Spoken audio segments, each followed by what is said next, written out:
안녕하세요. 바리파이어입니다. 어느덧 2025년 마지막 달이 시작되었습니다. 오늘 영상에서는 24년 초에 제가 3억으로 시작했던 바리스타 파이어족 생활에 관해 2년차가 끝나가는 지금 무엇이 바뀌었고 무엇은 또 그대로인지 한번 이야기해 보려고 합니다. 어쩌면 인터넷에 떠도는 3억 파이어족의 진실 혹은 거짓을 실제 경험으로 검증하는 시간이 될 것 같습니다. 그럼 가장 궁금해 하시는 부분부터 시작하겠습니다.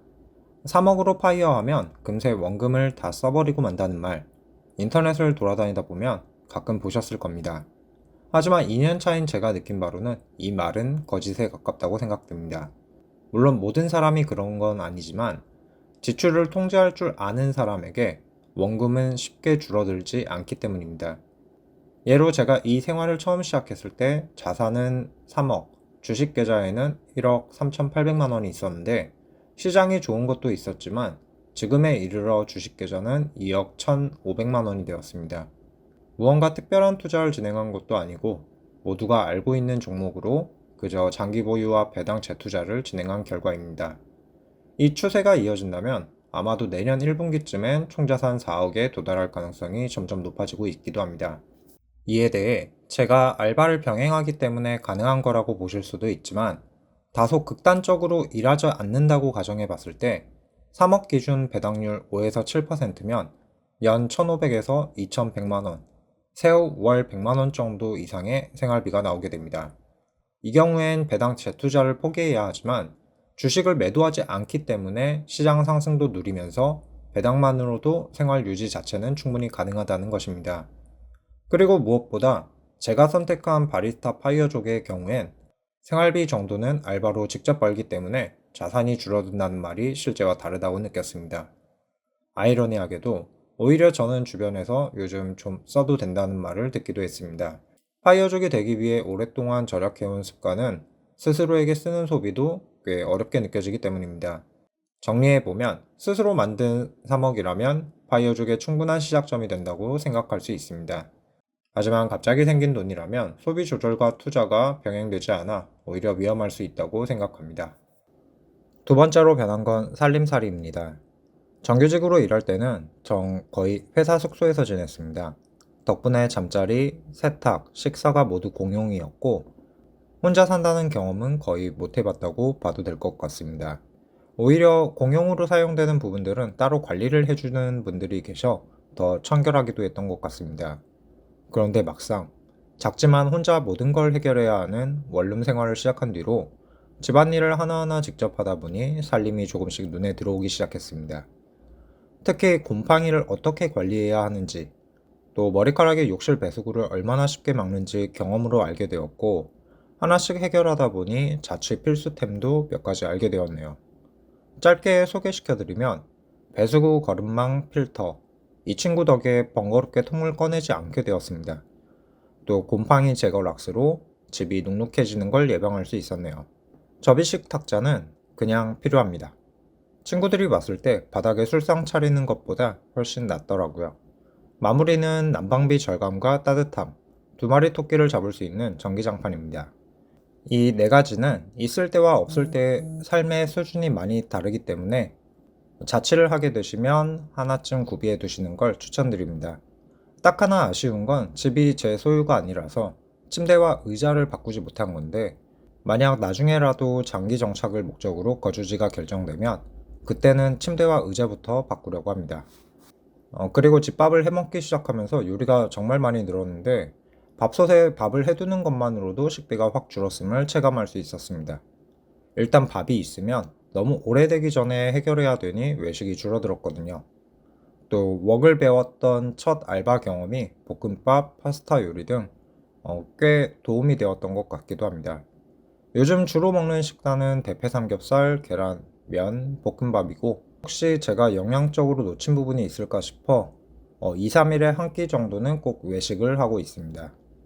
그리고 하나 깨달은 게 예전에 회사 다닐 때는 선물로 받던 참치, 스팸, 김이 실제로 사려면 꽤 비싸다는 사실이었습니다.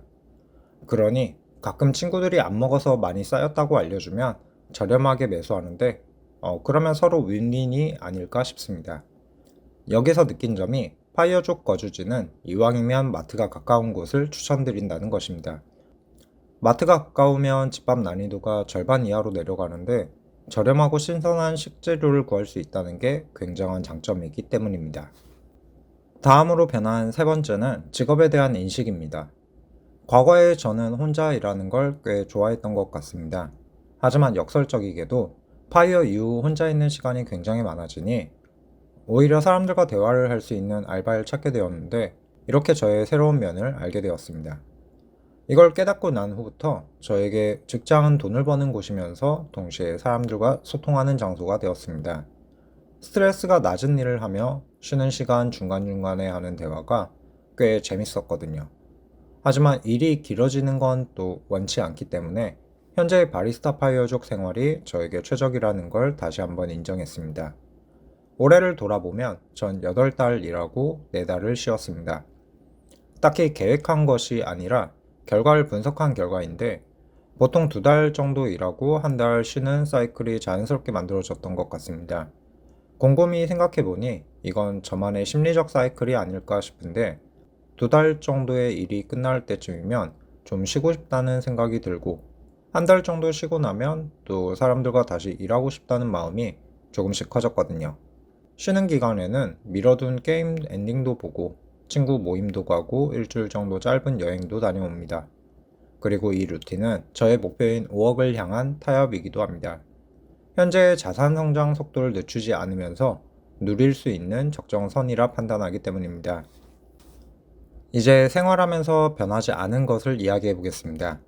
첫 번째는 파이어족 생활에 굉장히 만족한다는 저의 마음입니다. 2년 동안 이 생활을 하며 가장 좋았던 건 억지로 일찍 자고 일어나는 루틴에서 벗어난 자유와 인간관계와 직장에서 발생하는 스트레스가 없다는 점입니다. 그래서 파이어족도 결국 다시 정규직을 찾는다는 말은 제 기준에선 틀렸습니다. 저는 파이어족 생활을 할수록 이 삶이 얼마나 좋은지 깊게 느끼고 있고 오히려 이 생활을 유지하기 위해 더 노력하게 되었으니까요. 유튜브로 제 삶을 기록하는 것도 다양한 알바 경험으로 새로운 사람들과 만나는 것도 이전 정규직 시절엔 사실 불가능했던 일입니다. 다음 두 번째 변하지 않는 것은 명함의 부재로 인한 어려움인 것 같습니다. 과거에 한번 다루었는데 파이어족의 가장 큰 난관 중 하나는 나를 설명하는 것입니다. 퇴사한 후에 대외적으로 만나는 사람은 어느 정도 원하는 사람들을 만나게 되지만 가끔 원하지 않아도 피할 수 없는 상황이 있습니다. 최근 저는 친척 동생의 결혼식에 다녀왔는데 어르신들의 질문인 요즘 뭐하냐? 만나는 사람은 있니? 라는 질문을 받을 때면 자연스럽게 말문이 막혀왔습니다. 하나하나 저에 대해 설명하려면 뭔가 이상해졌거든요. 거기에 더해 누구나 아는 잘 나가는 직장에 다니는 형제들 사이에 있었더니 한순간 제가 작아지는 느낌마저 드는 건 어쩔 수 없었던 것 같기도 합니다. 아무리 스스로 경제적으로 안정되어 있다고 생각해도 소속이 없다는 게 주는 무게가 여전히 크다는 걸 체감할 수 있었습니다. 하지만 저는 이 문제도 결국 시간이 해결해 줄 것이라고 생각합니다. 여기까지 오늘 준비된 내용이 끝났습니다. 이번엔 바리스타 파이어족 2년차에 변한 것 3가지와 변하지 않은 것 2가지를 정리해 봤는데 앞으로 3년차, 4년차가 되면 더 많은 것들이 달라지고 또 어떤 것들은 여전히 그대로일 것입니다. 그 변화의 흐름을 매년 기록으로 남겨 참고하시는 분들에게 도움이 될 수 있으면 좋겠습니다. 이번 영상을 만들면서 파이어족이 되는 여정은 어떻게 보면 나 자신을 알아가는 과정이 아닐까 생각해 봤습니다. 그럼 긴 영상 시청해 주셔서 감사합니다. 구독과 좋아요는 더 솔직한 이야기로 보답하겠습니다. 감사합니다.